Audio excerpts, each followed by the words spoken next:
11月5日星期三，今日嘅聖經金句係取自路加福音。大批群眾跟着耶穌上路，他轉過身來對他們說：誰若不是愛我勝過愛自己的父親母親、妻子兒女、兄弟姊妹，甚至自己的性命，就不能做我的門徒。誰不背着自己的十字架跟隨我，也不能做我的門徒。你們無論是誰，若不捨棄自己所擁有的一切，都不能做我的門徒。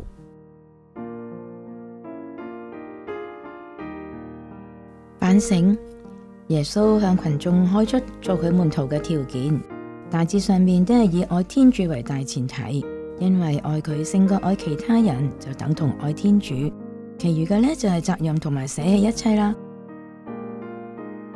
我哋諗一諗，一個普通人嘅責任同一個教友嘅責任有乜嘢唔同呢？分享一下你嘅理解。